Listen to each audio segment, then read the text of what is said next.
ஆண்டவர் உங்களுக்கு கற்றுக் கொடுக்கிறார். ఇక్కడ దేవుడు చెప్తున్నాడు, நீ அனாதை அல்ல, నీవు అనాథవు కాదు, ஆதரவற்றவன் அல்ல, నీవు ఆధారం లేని వాడివి కాదు, தனித்து கைவிடப்பட்டவன் அல்ல, నీవు ఒంటరి వాడవు కాదు, நீ வெறுமையாய் போகிறவன் அல்ல, నీవు వట్టి చేతులతో వెళ్ళేవాడివి కాదు. சபைக்கு வந்திருக்கலாம், నువ్వు సంఘానికి వచ్చి ఉండొచ్చు, ஜெபத்திற்கு வந்திருக்கலாம், ప్రార్థనకు వచ్చి நீ திரும்பி போகிற பொழுது అయితే నువ్వు వెళ్ళేటప్పుడు நீ வெறுமையாய் போவது இல்லை, నీవు వట్టి చేతులతో వెళ్ళవు. நீ விரும்புகிற நன்மைகளை, నీవు పొందుకునే మేలులతో, விரும்புகிற ஆசீర్வாதங்களை, నీవు ఆశించిన దీవెనలతో, விரும்புகிற విడుదலையை నీవు ఆశించిన విడుదల பெற்றுக்கொண்டுதான் போவா. నీవు పొందుకునే వెళ్తావు. యేసుவிடத்தில் வருகிற ஒருவரை அவர் வெறுமையாய் விட மாட்டார். యేసు దగ్గరకు వచ్చిన వారిని వట్టి చేతులతో ఆయన పంపించడు.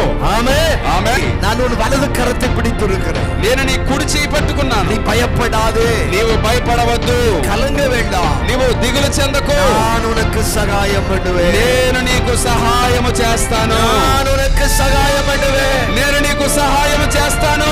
హల్లెలూయా, హల్లెలూయా.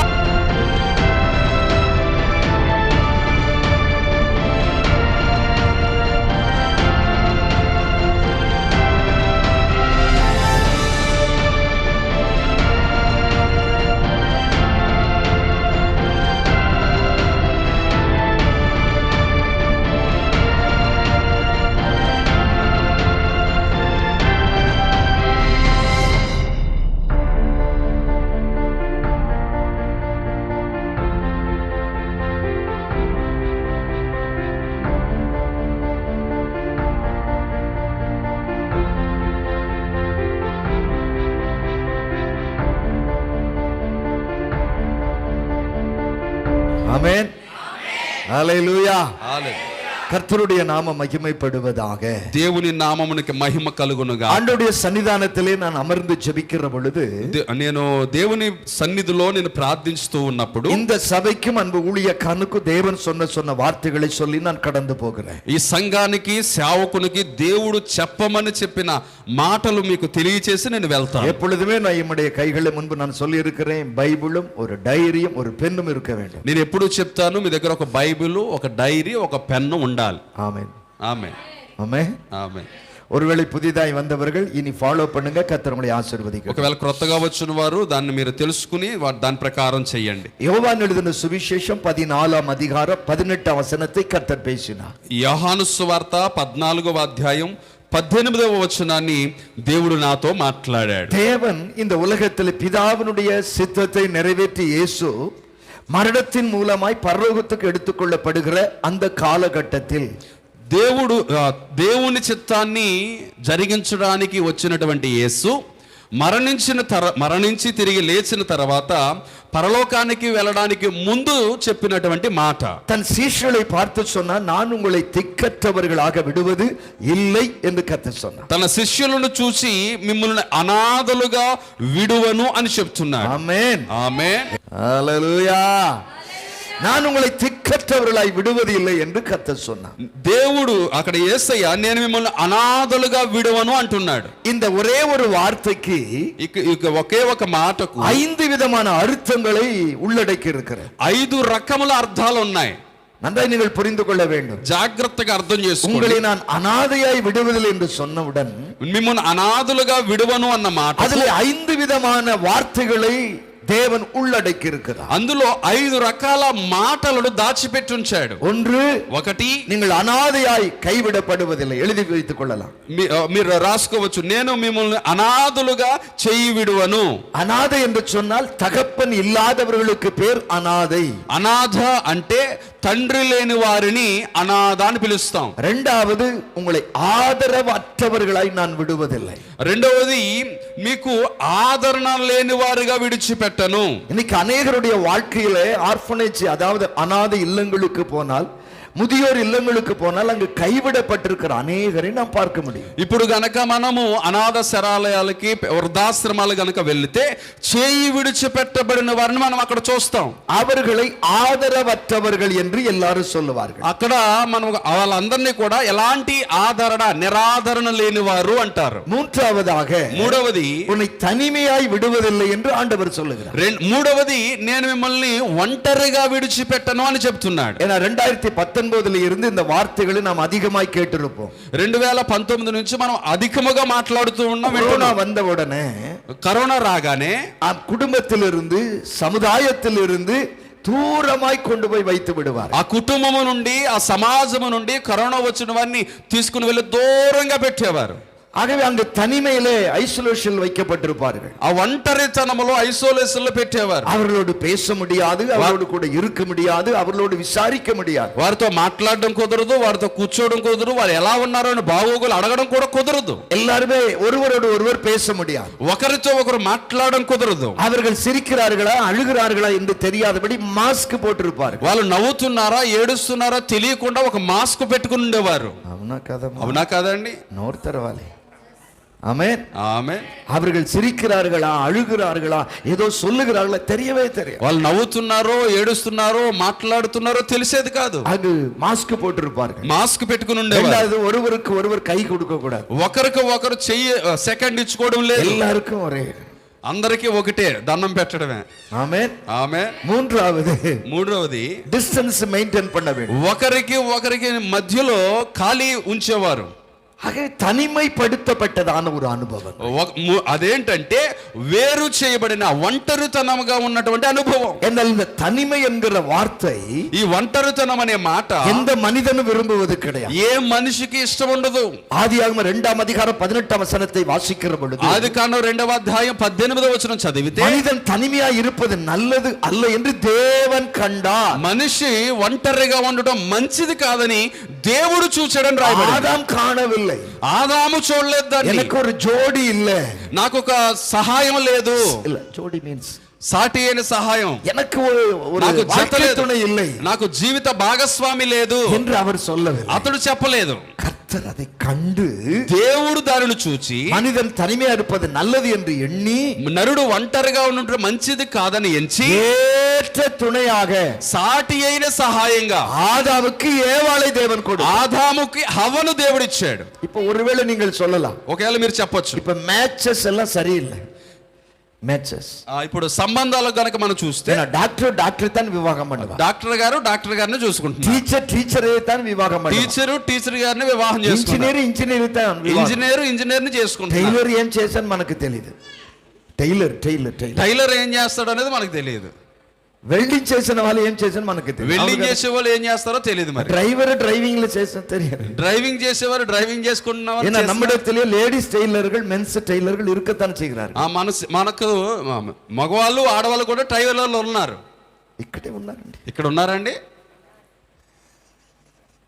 హల్లెలూయా హల్లెలూయా. ஆனால் மனிதன் தனிமையா இருப்பதை అయితే మనిషి ఒంటరిగా ఉండటం யாரும் விரும்பவில்லை, ఎవరికి ఇష్టం ఉండదు. தேவனும் விரும்பவில்லை, దేవుడు కూడా ఇష్టపడలేదు. அவனுக்கு ஒரு துணையை ஏற்படுத்தி అందుకే దేవుడు ఒక జతను ఏర్పాటు చేశాడు. அவனை கைவிடாமல் காத்துக்கொண்டார், అతన్ని చేయి విడిచిపెట్టకుండా కాపాడుతున్నాడు. ஆகவே மூன்றாவது நான் உங்களுக்கு சொல்கிறேன், தனிமையாய் விடப்படுவது இல்லவே இல்லை. మూడవది నేను చెప్తున్నాను, ఒంటరిగా విడిచిపెట్టేవాడు కాదు ఆయన. నాలుగవది வெறுமையாய் விடுவதில்லை என்று வேதம் சொல்லுகிறது. வெறுமையா சொல்லு அந்த வார்த்தை, வெறுமை. వేరుగా ఉండడం కుదరదు. వేరుగా ఉండడం. இஸ்ரவேல் ஜனங்கள், ఇశ్రాయేలు ప్రజలు எகிப்திலே 430 ஆண்டுகள் வேலை செய்தார்கள். ఐగుప్తులో 430 సంవత్సరాలు పనిచేశారు. அவர்கள் எகிப்திலிருந்து இஸ்ரவேலுக்கு பிரயாணமாகிற பொழுது ఐగుప్తు నుండి ఇశ్రాయేలు లేదా కానానుకు ప్రయాణం చేశారు. அவர்கள் கையிலே ஒரு சம்பாத்தியமும் இல்லை, వారి చేతిలో ఎలాంటి ఆస్తి లేదు.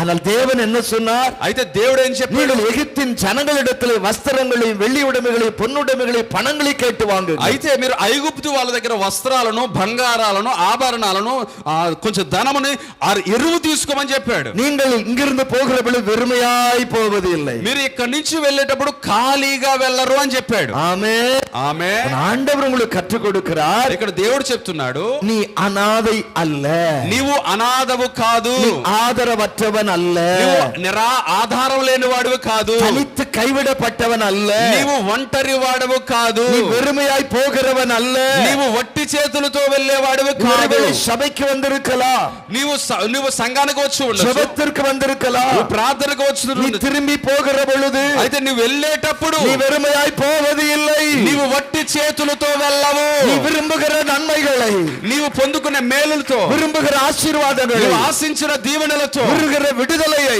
నీవు ఆశించిన విడుదల நீ பெற்றுக்கொண்டுதான் போவா. నీవు పొందుకునే వెళ్తావు. இயேசுவிடத்தில் வருகிற ஒருவரை அவர் வெறுமையாய் விட ఆ மாட்டார். యేసు దగ్గరకు వచ్చిన వారిని వట్టి చేతులతో ఆయన పంపించడు. ஆமென். ఆమేన్. அப்போஸ்தலர் நடபடிகள் 9ஆம் அதிகாரத்திலே வாசிக்கும் பொழுது, అపోస్తుల కార్యాలు 9వ అధ్యాయం చదివితే, ஆமென், 8ஆம் அதிகாரத்தை வாசிக்கும் பொழுது 8వ అధ్యాయం చదివితే பிலிப்புவிடத்திலே பரிசுத்த ஆவியானவர் இடைபடுகிறார். పిలుపుతో పరిశుద్ధాత్మ దేవుడు మాట్లాడుతూ, పిలుపు அப்பொழுது பிலிப்பு ஊழியம் செய்து ఆ கொண்டிருக்கிறார். పిలుపు పరిచర్య చేస్తూ ఉన్నాడు. ஆண்டவர் சொன்னார், உன் பிரசங்கத்தை நிறுத்து, అప్పుడు ఆ దేవుడు చెప్పాడు, నీ ప్రసంగాన్ని ఆపు, நீ ஜனங்களுக்கு ஜெபிக்கிற ஜெபத்தை நிறுத்து. నీవు ప్రజలకి ప్రార్థన చేస్తున్నావు కదా, దాన్ని ఆపు. எதற்காக ஆண்டவரே? ఎందుకు ప్రభువా? நீ வனாந்தர மார்க்கமாய் போ నువ్వు అరణ్య మార్గానికి వెళ్ళు என்று பரிசுத்த ஆவியானவர் அவரை எடுத்துக்கொண்டு போகிறார். పరిశుద్ధాత్మ దేవుడే పిలుపును తోడుకుని వెళ్తున్నాడు. அவர் வனாந்தர மார்க்கமாய் ஓடுகிற பொழுது ఆ అరణ్య మార్గంలో పరిగెత్తుతున్నప్పుడు அங்க ஒரு பெரிய சம்பவம் நடக்கிறது. అక్కడ ఒక సంభవం జరిగింది. எத்தியோப்பியா தேசத்தில் இருந்து ఇథియోపియా దేశం ஒரு నుంచి பினான்சியல் மினிஸ்டர் தேவனுடைய ஆலயத்துக்கு வந்து ஆராதனை பங்கு பெற வருகிறார். ఒక ఆర్థిక మంత్రి దేవుణ్ణి ఆరాధించడానికి వస్తున్నాడు. அப்பொழுது இஸ்ரவேல் ஜனத்துடைய நியமங்கள் என்ன? అప్పుడు ఇశ్రాయేలు ప్రజల యొక్క నియమం ఏంటి? யூதர்களை தவிர యూదులు తప్ప அந்நியர்கள் தேவாலயத்துக்குள் நுழையக்கூடாது. అన్య జనులు ఎవ్వరూ కూడా దేవాలయంలోనికి వెళ్ళకూడదు. இவனை பார்த்தால் கருத்த இனத்தில் உள்ளவன், అతి బ్లాక్ మ్యాన్. ఇతడు ఇప్పుడు వచ్చినటువంటి వ్యక్తి నల్ల మనిషి, నల్ల జాతికి చెందిన మనిషి. அவனை உள்ளே அனுப்ப அவர்கள் தீர்மானிக்காமல் అయితే అతనిని మందిరంలోనికి వెళ్లకుండా ఆపారు, அவனை வெளியே அனுப்பி விட்டார்கள். బయటికి పంపించేశారు. ஆலயத்துக்குள் போய் ஆராதனை பண்ண முடியாது, మందిరంలోనికి వెళ్ళి ఆరాధన చేయడం కుదరదు, காணிக்கை கொடுக்க முடியாது, కానుకలు ఇవ్వడం కుదరదు, பலி செலுத்த முடியாது, బలి అర్పించడం కుదరదు. வெளியே அனுப்பி விட்டார்கள். బయటికి గెంటి వేశారు. ஆனால் வெளியே வருகிற பொழுது బయటకు వచ్చేటప్పుడు அங்கு யூதர்களின் வழக்கத்தை அநேக బైబిల్கள், அதாவது వ్యాపారத்துக்காக வைத்திருப்பார்கள். అయితే యూదుల ఆచార ప్రకారం బయట అనేక వ్యాపారాలు జరిగేవి. அதிலே அநேக ஆதியாகமத்திலிருந்து அநேக வேத புத்தகங்கள் அங்கு இருக்கும். అక్కడ ఆది కాండం నుంచి అనేక పరిశుద్ధ గ్రంథంలోని పుస్తకాలు అక్కడ దొరుకుతాయి. இன்னைக்கு நம்முடைய கையில் இருக்கிற மாதிரி இந்த அளவில் இருக்காது. అయితే ఇప్పుడు మన చేతిలో ఉన్నట్టు ఈ పరిశుద్ధ గ్రంథం ఆ రోజుల్లో లేదు. அது ஏசாயாவினுடைய தீர்க்க தரிசனம், యెషయా గ్రంథం అనేది ఒక పుస్తకం, எசேக்கியேலுடைய தீர்க்க தரிசனம், యెహెజ్కేలు గ్రంథం ఒక పుస్తకం. இந்த பெரிய நீளமான தோல் சொல்லி எழுதி இருப்பார்கள். అలాగా పొడవుగా ఉన్నటువంటి తోలు మీద రాసేవారు. அதனுடைய வெயிட், దాని యొక్క బరువు, ஏசாயா தீர்க்க தரிசன புத்தகத்துடைய வெயிட் 25 கிலோகிராம். యెషయా గ్రంథం యొక్క యెషయా గ్రంథం రాయబడినటువంటి ఆ తోలు చుట్ట 25 కేజీలు ఉండేదంట. எந்தம்மா நம்ம கொண்டு வர்ற பைபிள் எவ்வளவு வெயிட் இருக்குது? మనం తెచ్చుకున్న బైబిల్ ఎంత బరువు ఉంటదండి? చెప్పండి. யாருக்குமே தெரியாது, ఎవరికీ తెలియదు. ఇప్పుడు அது கூட பைபிளை கொண்டு வர்றது கிடையாது சர்ச்சுக்கு. ఎప్పుడు ప్రజలు బైబిల్ కూడా తేవట్లేదు. என்றால் மொபைலை கொண்டு வந்து, ఎందుకంటే ఫోన్ తెచ్చేస్తున్నారు, சும்மா ஈஸியாய் வருகிறோம், చాలా సులభంగా వచ్చేస్తారు. ஆனால் அவர்கள் அப்படி அல்ல. అయితే అప్పుడు అలా அந்த தோல் சுருளை ఆ తోలు చుట్ట தேவாலயத்தில் வைத்திருப்பார்கள், దేవాలయంలో ఉంచుతారు. அதை ஒரு மனிதன் சுமந்து கொண்டுதான் வருவான். ఒక మనిషి దాన్ని మోసుకుని వస్తాడు. ஆகவே பைபிளை நீ சுமப்பாயானால், అయితే నువ్వు బైబిల్ మోస్తే தேவன் உன்னை சுமப்பார். దేవుడు నిన్ను మోస్తాడు. சந்ததி சந்ததி சந்ததியை தேவன் నీ சுமப்பார். పిల్లల పిల్లల పిల్లల్ని మోస్తాడు. நீ இந்த வேத புத்தகத்தை படிப்பாயானால், నువ్వు పరిశుద్ధ గ్రంథం చదివితే உன் அறிவை கர்த்தர் கொடுப்பார், దేవుడు నీకు తెలివినిస్తాడు, ஞானத்தை கர்த்தர் கொடுப்பார், జ్ఞానాన్ని ఇస్తాడు, எப்படி பேச வேண்டும், ఎలా మాట్లాడాలి, எப்படி இருக்க வேண்டும், ఎలా జీవించాలి, எப்படி కుటుంబத்தை நடத்த வேண்டும், ఎలా కుటుంబాన్ని எப்படி నడిపించుకోవాలి, சபையை நடத்த வேண்டும், ఎలా సంఘాన్ని నడిపించాలి, எல்லா ஞானத்தையும் தருவார். అన్ని జ్ఞానాలను తెలివిని ఆయనే ఇస్తాడు. எந்த யூனிவர்சிட்டியில போனாலும் ఎలాంటి యూనివర్సిటీకి వెళ్ళా கற்றுக்கொள்ளாத ரகசியங்களை నేర్చుకోలేని రహస్యాలను பைபிள் சொல்லிக் கொடுக்கும். ఈ పరిశుద్ధ గ్రంథం చూపిస్తుంది. ఆమేన్. ఆమేన్. ஆகவே பைபிளை நீங்கள் சுமந்திருந்தால், అందుకే నువ్వు బైబిల్ గ్రంథాన్ని మోస్తే நீங்கள் ஆசீர்வதிக்கப்பட்ட. మీరు ఆశీర్వదించబడతారు. బైబిల్ సుమకాదవங்க బైబిల్ మోయకపోతే మీరే చెప్పాలి. మీరే చెప్పాలి. ఇంకా చెప్పండి బాబు, చెప్పండి. బైబిల్ మోయకపోతే ஆசீர்வாதத்தை பெற முடியாது, ఆశీర్వదించబడడం కుదరదు. ஹல்லேலூயா. హల్లెలూయా.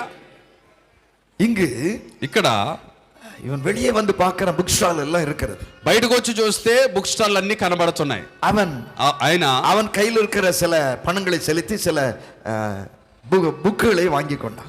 తన చేతిలో ఉన్న కొన్ని డబ్బు వెచ్చించి కొన్ని పుస్తకాలు కొనుక్కున్నాడు. தன்னுடைய தேர்ல அதை வைத்துக்கொண்டு తన రథం మీద పెట్టుకుని அவன் படித்துக்கொண்டே போகிறான். చదువుకుంటూ వెళ్తున్నాడు. இப்பொழுது ஏசாயா முதல் அதிகாரத்திலிருந்து யெஷయా మొదటి అధ్యాయం నుంచి 54 அதிகாரம் வாசித்துட்டான். 54 అధ్యాయాలు చదివేశాడు. இந்த 54 அதிகாரங்கள் வாசித்த பொழுது ఈ 54 అధ్యాయాలు చదివేసిన తర్వాత உங்கள்ட்ட ஒரு क्वेश्चन கேக்குறேன். ఇప్పుడు ఒక ప్రశ్న అడుగుతాను. ஏசாயா தீர்க்கதரிசி புத்தகம் எத்தனை அதிகாரம் உண்டு? యెషయా గ్రంథంలో ఎన్ని అధ్యాయాలు ఉన్నాయండి? అయ్యా అయ్యా వెయిట్ చేయాలి, నా పాస్టర్ అడిగి నేను చెప్తాను. పాస్టర్ గారిని అడిగి చెప్తానంటారా? ఎన్ని అధ్యాయాలు ఉన్నాయి యెషయాలో? హల్లెలూయా హల్లెలూయా. 66 పుస్తకங்கள், 66 పుస్తకాలు అధ్యాయాలు ఉన్నాయి. 54 அதிகாரத்தை அவன் வாசித்து முடியும். 54 అధ్యాయాలు ఆయన చదివేశాడు. இந்த வருஷம் துவங்கி, இந்த ஆண்டு துவங்கி ఈ సంవత్సరం ప్రారంభించి మార్చి ఈ డేట్ ఏంటి టుడే 19 நம்ம எத்தனை முறை பைபிளை வாசித்தோம்? మార్చి 19 వరకు, జనవరి 1 నుంచి మార్చి 19 వరకు బైబిల్ గ్రంథం ఎంత వరకు చదివారు? எல்லாருடைய பைபிள் சூப்பரா அப்படியே கவர் போட்டு ஜிப்பு போட்டு வைத்திருக்கு. అందరూ బైబిల్ కవర్ చేసుకుని జిప్పి పెడేసి మంచి வரும்போது அப்படியே ஹேண்ட் பேக்ல வச்சு దాన్ని తీసుకొచ్చి హ్యాండ్ బ్యాగ్ లో உடம்பாட்டி అప్పుడే అలేలా ఊపుకుంటా తీసుకొస్తారు. கொண்டு போய் அப்படியே எங்க வைக்கிறது? మళ్ళీ తీసుకెళ్లి జాగ్రత్తగా அது పెడేస్తారు. వల్ల సహోదరனை సహోదరి, సహోదరి సహోదరుడు అలా ఉండకూడదు. தினம் இதை வாசிக்கணும், ప్రతిరోజు చదవాలి, இதை நீ நேசிக்கணும், దాన్ని ప్రేమించాలి, இதன்படி நீ வாழணும், దాని ప్రకారం బ్రతకాలి. கர்த்தர் நிச்சயமா உன்னை ஆசீர்வதிப்பார். దేవుడు ఖచ్చితంగా మిమ్మల్ని ఆశీర్వదిస్తాడు. வாசிப்பதும் இல்ல, చదివేది లేదు, சுமக்கிறதும் இல்ல, మోయడం లేదు, தியானிப்பதும் இல்ல, ధ్యానించడం లేదు. தேவன் என்னை ஆசீர்வதிக்க, దేవుడు నన్ను ఆశీర్వదించాలి, தேவன் என்னை ஆசீர்வதிக்க, దేవుడు నన్ను ఆశీర్వదించాలి. எப்படி உன்னை ஆசீர்வதிக்க ఎలా முடியும்? ఆశీర్వదిస్తాడు ఆయన? நீ கர்த்தரை கனம் பண்ணினால் నీవు దేవుణ్ణి ఘనపరిస్తే கர்த்தர் உன்னை கனம் பண்ணுவார். దేవుడు నిన్ను ఘనపరుస్తాడు. நீ கர்த்தரை கனம் பண்ணாவிட்டால், నీవు దేవుణ్ణి ఘనపరచకపోతే வேதம் சொல்லி அவமானப்படுத்தப்படுவாய். పరిశుద్ధ గ్రంథం చెప్తుంది, నీవు అవమానపరచబడతావు. Are you ready to ready? మీరు సిద్ధంగా, அவமானத்துக்கு ரெடியா? అవమానం పొందడానికి సిద్ధంగా ఉన్నారా? வேண்டாம் சகோதரி சகோதரி. లేదు నా ప్రియ సహోదరులారా. இப்பொழுது இந்த மந்திரி ఈ మంత్రి గారు ఇప్పుడు 54 அதிகாரம் வாசி, 54 అధ్యాయాలు చదివాడు. ஆனால் என்ன எழுதியிருக்குன்னு தெரியாது. ఏం రాయబడిందో తెలియదు. 54ஆம் அதிகாரத்துக்கு வரும் பொழுது 54వ అధ్యాయం వచ్చేసరికి இயேசுடைய பாடு மரணங்களை குறித்து எழுதியிருக்கு. యేసు శ్రమలు మరణం గురించి రాయబడింది. ஒருவேளை அவர் சிந்தித்துக் கொண்டிருக்கும் பொழுது, ఒకవేళ ఆ మంత్రి గారు ఆలోచిస్తే, இப்பொழுது பிலிப் அந்த ரதத்தோடு கூட ஓடி வருகிறான். ఆ పిలుపు ఇప్పుడు రథముతో పాటు పరుగున వస్తున్నాడు. அவன் வந்து கேட்கிறான், ஐயா, అప్పుడు అడుగుతున్నాడు, అయ్యా நீங்கள் ஏதோ ஒன்றை வாசிக்கிறீர்களே, మీరు ఏదో చదువుతున్నారు కదా, அதனுடைய అర్థం தெரியுமா? దాని అర్థం మీకు తెలుసా? உடனே அந்த மந்திரி சொல்லுகிறான், వెంటనే మంత్రి గారు చెప్తున్నారు, ஐயா, ஒருத்தன் எனக்கு மீனிங் சொல்லி கொடுக்காவிட்டா, ఒక వ్యక్తి నాకు అర్థం చెప్పకపోతే எப்படி நான் அறிந்து கொள்ள முடியும்? నేను ఎలా తెలుసుకుంటానని చెప్పాడు. உடனே ஒரு லிஃப்ட் கொடுக்கிறார், லிஃப்ட் கொடுக்கிறார். వెంటనే ఆ పిలుపుకి లిఫ్ట్ ఇచ్చాడు. உடனே அவர் தேர்ல அமர்ந்து, ரதத்தில் அமர்ந்து, అప్పుడు పిలుపు రథం ఎక్కి కూర్చొని 2 பேரும் இந்த வசனத்தை பேசினார். ఇద్దరూ కలిసి ఈ వాక్యాన్ని మాట్లాడుకుంటున్నారు. எத்தனை குடும்பத்திலே புருஷன் மனைவி பிள்ளைகள் உட்கார்ந்து ஃபேமிலி பிரேயர் பண்ணி ஒரு சங்கீதத்தை வாசித்து டிஸ்கஸ் பண்ணுகிறோம். ఎంతమంది భర్త భార్య బిడ్డలు కూర్చుని కుటుంబ ప్రార్థన పెట్టుకుని ఒక పరిశుద్ధ గ్రంథంలో నుండి ఒక కీర్తన చదువుకొని ఎంతమంది వాక్యాన్ని ధ్యానిస్తున్నారు? என்றைக்கு ஆண்ட்ராய்டு மொபைல் வந்துச்சோ நம்முடைய கைகளிலே, ఎప్పుడైతే ఆండ్రాయిడ్ ఫోన్ మన చేతిలోకి వచ్చిందో, புருஷனுக்கு மனைவி மொபைலே, భర్తకి భార్య ఫోనే, மனைவிக்கு மொபைல் எதுனா புருஷனே, భార్యకి ఫోనే భర్త. 4 பேர் இருந்தா 4 பேர் 4 டைரக்ஷன்ல உட்கார்ந்து கொள்வாங்க. నలుగురు ఉంటే నలుగురు 4 ప్రక్కలు ఉంటారు. ఫోన్ இந்த மொபைல் வருவதற்கு முன்னால் நம்ம எல்லாரும் வீட்டுல உட்கார்ந்து சாப்பிட்டோம். పోడు రాకముందు అందరూ ఇంట్లో కూర్చొని కలిసి భోజనం చేశారు. ஒரே ரூம்ல இருந்தோம், అందరూ కలిసి ప్రార్థన చేసుకున్నాం, அங்கேயே படுத்துக்கொள்ளுவோம், అందరూ కలిసి పడుకునే. மொபைல் வந்த உடனே ఈ ఫోన్ వచ్చిన తర్వాత பையன் மாடியில போய் நிற்பான், కొడుకేమో మేడ మీదకి వెళ్ళిపోతాడు, பாப்பா லிட்டில் கீழே போவா, కూతురేమో కిందకు ఉంటది, சிஸ்டர் அங்க போய் கிச்சன்ல பேசும், సిస్టర్ గారేమో కిచెన్ లో మాట్లాడతారు, பிரதர் எங்கேயோ ஒன்னு பேசுவா, బ్రదర్ గారేమో ఎక్కడో ఉండి మాట్లాడతాడు. இதை விட்டு நீ விலகு சகோதரனே, ఒకసారి ఆలోచించండి இது సహోదరు, உனக்கு அவசியம், ఇది మనకు అవసరమే. ஆனால் కానీ இதற்கு நீ அடிமையாக கூடாது, దానికి నువ్వు బానిస అయిపోకూడదు. தேவன் உன்னை பார்க்கிறவராய் இருக்கிறார், దేవుడు నిన్ను చూస్తూ ఉన్నాడు. அவர் எல்ரோய், ఆయన ఎల్రోయ్ దేవుడు, அவருடைய கண்கள் உன்னை பார்க்கிறது. ఆయన కన్నులు నిన్ను நீ చూస్తున్నాయి. யாரோடு பேசுகிறாய்? నువ్వు ఎవరితో మాట్లాడుతున్నావు? யாரோடு எஸ்எம்எஸ் அனுப்புகிறாய்? ఎవరికి మెసేజ్ చేస్తున్నావు? யாரோடு கூட చాటింగ్ பண்ணுகிறாய்? ఎవరితో చాటింగ్ చేస్తున్నావు? எல்லாம் அறிந்து అన్ని ఆయనకి తెలుసు. Hello hello, be careful. చాలా జాగ్రత్తగా ఇన్ ఉండాలి. ఫ్రంట్ ఆఫ్ ద జీసస్, యేసు ముందు చాలా జాగ్రత్తగా ఉండాలి. உலகத்தில் நீ ஏமாற்றி விடலாம். ఈ ఒకవేళ ఈ లోకాన్ని నువ్వు మాయ చేయొచ్చు, அவருடைய கண்களை ஏமாற்ற முடியாது. అయితే ఆయన కన్నులలో నుంచి నువ్వు తప్పించుకోలేవు. ஊழியக்காரனா இருக்கலாம், சபையின் மூப்பரா இருக்கலாம், சபையின் விசுவாசியா இருக்கலாம். ఒకవేళ సంఘ సేవకుడై ఉండొచ్చు, సంఘ పెద్దలై ఉండొచ్చు, సంఘ విశ్వాసులై ఉండొచ్చు. கர்த்தர் அதை காண்கிறார். దేవుడు దాన్ని చూస్తున్నాడు. இவன் கேட்கிறான், இதை குறித்து டிஸ்கஸ் பண்ணினால் எனக்கு சொல்லிக் கொடுக்க ஒருவர். ఇప్పుడు అడుగుతున్నాడు, నాకు ఎవరో చెప్పకపోతే నాకు ఎలా అర్థమవుతుంది? யூதருடைய வழக்கத்தின்படி, యూద ఆచార ప్రకారం அவர்கள் நியாயப்பிரமாணத்தை వాళ్ళు ఈ ధర్మశాస్త్రం உட்கார்ந்து தியானிப்பார்கள். ఈ పరిశుద్ధ గ్రంథాన్ని ఇంటిలో కూర్చుని ధ్యానం చేస్తారు. தகப்பனே, తండ్రే அந்த வீட்டுக்கு பாஸ்டர், ఆ ఇంటికి తండ్రే పాస్టర్ గారు. இன்னைக்கு எத்தனை தகப்பன்மார் பிள்ளைகள் மனைவியோடு இருந்து டிஸ்கஸ் பண்ணுகிறோம். ఎంతమంది తండ్రులు తన భార్య బిడ్డలను కూర్చోబెట్టుకొని పరిశుద్ధ గ్రంథాన్ని ధ్యానిస్తున్నారు? குடும்ப காரியத்தை எத்தனை பேர் பேசுகிறோம்?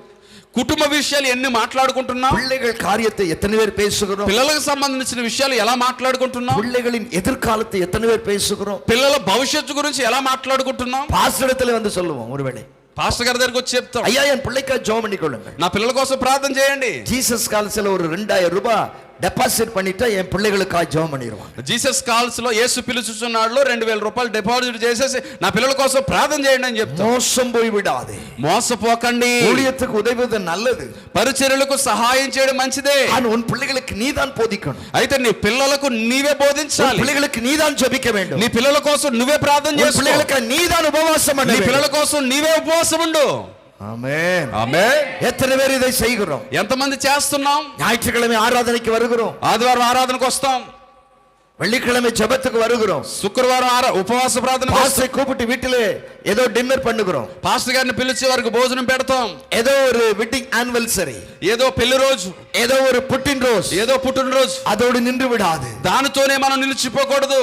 கர்த்தருடைய வேதத்தை ஆராய்ந்து பார். ఈ పరిశుద్ధ గ్రంథాన్ని ధ్యానించేవారుగా ఉండాలి. எனக்கு தெரிந்த எத்தனையோ முஸ்லிம்கள், எத்தனை பிராமின்ஸ் అంతరంగతల బైబిల్ వాసిక్கிறார்கள். నాకు తెలిసినటువంటి ఎంతో మంది ముస్లిం సోదరులు, ఎంతో మంది బ్రాహ్మణ్స్ రహస్యంగా పరిశుద్ధ గ్రంథాన్ని చదువుతున్నారు. విశ్వాసిகள் வீட்டில கையில பைபிள் மொபைல்ல கூட இருக்குது. విశ్వాసులకి బైబిల్ గ్రంథం ఉంది, మొబైల్లో కూడా ఉంది, ஆனால் வாசிப்பதில்லை. అయితే చదవడం లేదు. நியாய தீர்ப்பின் நாளிலே கர்த்தர் இந்த வார்த்தைகளை வைத்து உங்களை ஜட்ஜ்மென்ட் பண்ணுவார். న్యాయ తీర్పు రోజున దేవుడి ఈ మాటల ద్వారా నీకు న్యాయం తీరుస్తాడు. జాగ్రత్త విశ్వాసియే, విశ్వాసి జాగ్రత్త. புதிதாய் வந்தவர்களுக்கு தெரியாது, అయితే కొత్తగా వచ్చిన వాళ్ళకి తెలియదు. அவர்கள் விடுதலைக்காய் ஆசீர்வாதத்துக்காய் வந்திருக்கலாம். వారు విడుదల కొరకు, ఆశీర్వాదం కొరకు వస్తారు. విశ్వాసి அதற்காக அல்ல. అయితే విశ్వాసి దానికోసం நீ కాదు. రక్షించబட்டு, నీవు రక్షించబడి, நீ ஞானஸ்நானம் எடுத்து, బాప్తిసం తీసుకొని, పరిశుద్ధాత్మ అభిషేకం பெற்று, పరిశుద్ధాత్మ అభిషేకం పొంది, நீ ప్రభుబలం சாப்பிட்டு, ఆ ప్రభు బలలో పాలుపొంది, వచనத்திலே వளர வேண்டும். దేవుడి వాక్యములో నువ్వు దినదినము ఎదగాలి. ఆమేన్, ఆమేన్. చెప్పరే, ఇంకా గట్టిగా చెప్పండి. நீ வளர வேண்டும். சபைக்கு வந்தா నీవు సంఘానికి వచ్చి దినదినము వృద్ధి చెందాలి. சுபாவம் மாற வேண்டும், స్వభావం మారాలి, வாழ்க்கை மாறணும், నీ జీవితమే మారిపోవాలి, பேச்சு மாற வேண்டும், నీ మాట మారాలి, பார்வை மாற నీ வேண்டும், చూపు మారాలి, உன் சிந்தைகள் மாற నీ வேண்டும், ఆలోచన మారాలి, பரிசுத்தமாய் இருக்க வேண்டும். నీవు పరిశుద్ధంగా బ్రతకాలి. ஹalleluya, హల్లెలూయా. சபைக்கு வருகிற எல்லாரையும் அவர் கூப்பிட போவதில்லை. సంఘానికి వచ్చిన వాళ్ళందరినీ కూడా ఆయన పిలవడు. யார் விசித்தி ஜீவிதம் ஜீவிக்கிறார்களோ, ఎవరైతే ప్రత్యేకమైన బ్రతుకు జీవిస్తారో அவர்களை தேவன் அழைக்க வருகிறார். వాళ్ళని పిలుచడానికి ఆయన రాబోతున్నాడు. ஹalleluya, హల్లెలూయా.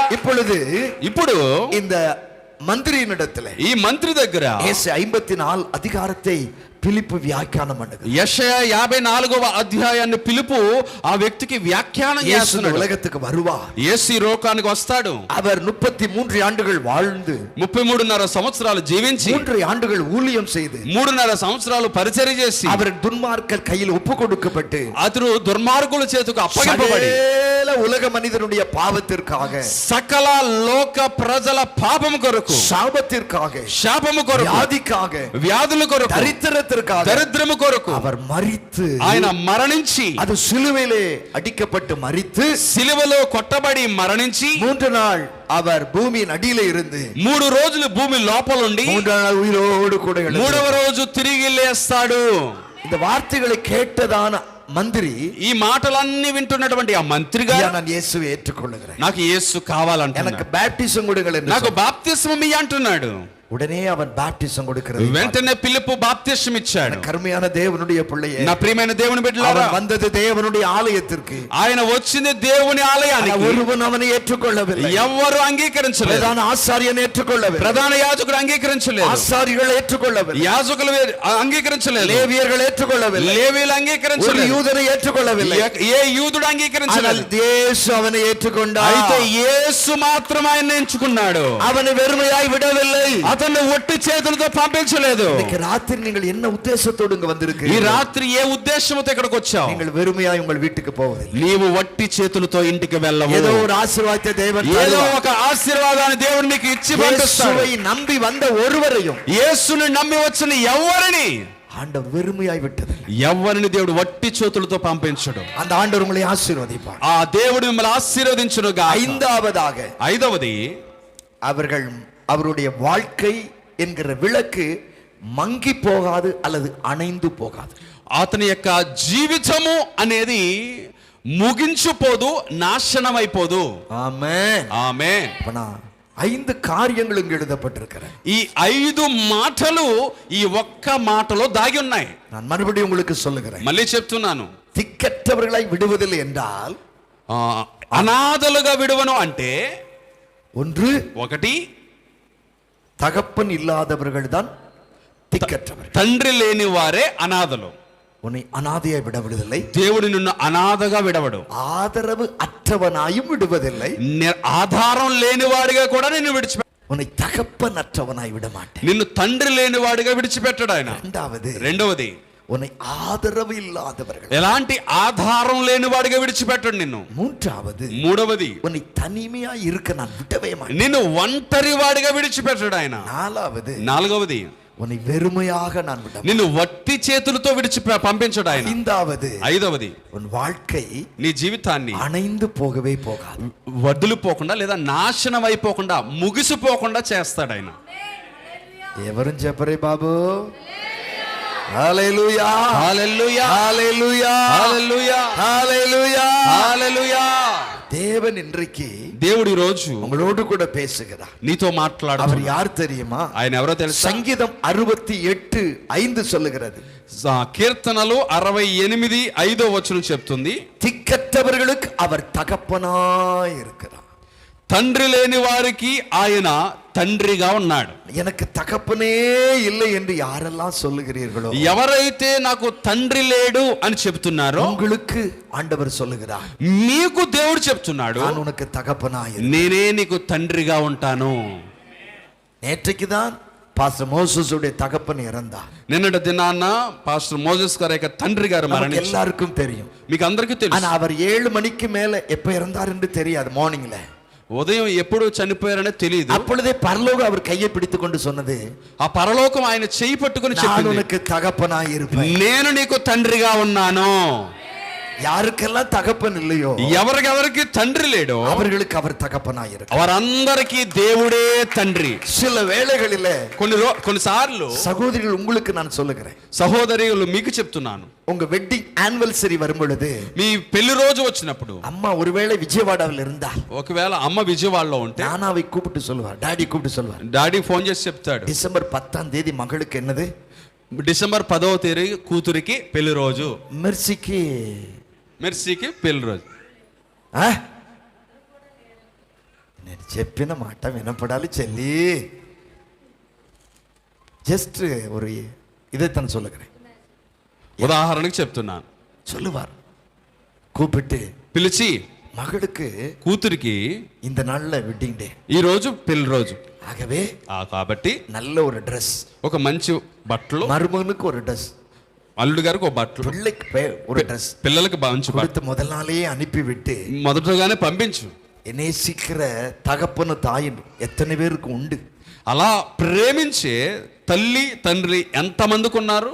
இன்னைக்கு அநேகருக்கு தகப்பன் இல்லை. ఈ రోజు అనేక మందికి తండ్రులు లేరు. என்னுடைய தகப்பன் மரித்து 4 வருடங்கள் ஆயிற்று. నా తండ్రి గారు మరణించి 4 సంవత్సరాలు. எல்லா நாட்களும் 6 மணி அல்லது 6:30 மணிக்கு உள்ளாக ప్రతిరోజు 6 లేదా 6:30 లోపు அவர் போன் பண்ணி என்னிடத்துல பேசுவார். ప్రతిరోజు నాకు ఫోన్ చేసి మాట్లాడేవారు. நீ ఎங்க இருக்கிறாய், నువ్వు ఎక్కడున్నావు, எந்த ஊழியத்துக்கு போகிறாய், ఏ పరిచర్యకి వెళ్తున్నావు, எத்தனை மீட்டிங் இருக்கிறது, ఎన్ని మీటింగులు ఉన్నాయి. நான் சொல்ல డాడీ இந்த இடத்துல இந்த மீட்டிங், నాన్న అగో పలానా చోట మీటింగ్ ఉందని చెప్పి உனக்காய் நான் ஃபாஸ்டிங் இருக்கிறேன்.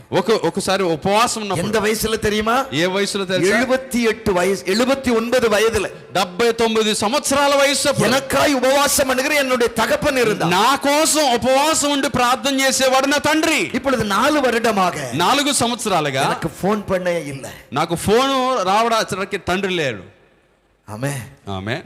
இது போல எத்தனை பேர் வேதனையில் இருக்கிறோம். ఇలాంటి వేదనతో చాలా మంది ఉన్నారు. யாருக்கெல்லாம் தகப்பன் இல்ல, ఎవరెవరికి తండ్రి లేరు చేతులు ఎత్తుతారా.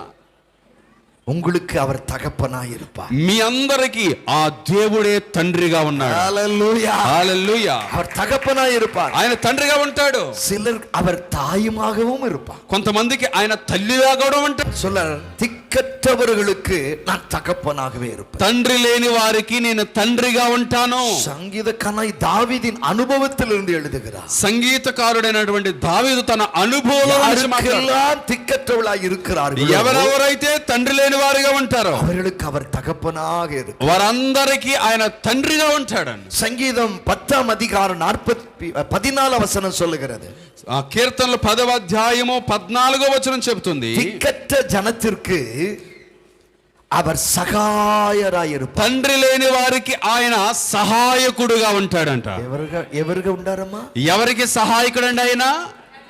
తండ్రి లేని వారికి. ఆమేన్ ఆమేన్. உங்களுக்கு உதவி இந்த உலகத்தில் இல்லாமல் இருந்தாலும், ఒకవేళ ఈ లోకంలో నీకు సహాయం లేకుండా ఉండొచ్చు, தேவன் உதவி அனுப்புகிறவர். దేవుడే నీకు సహాయాన్ని పంపిస్తాడు. எபினேசருடைய சாட்சி அவங்க சபையிலே கேட்டோம்.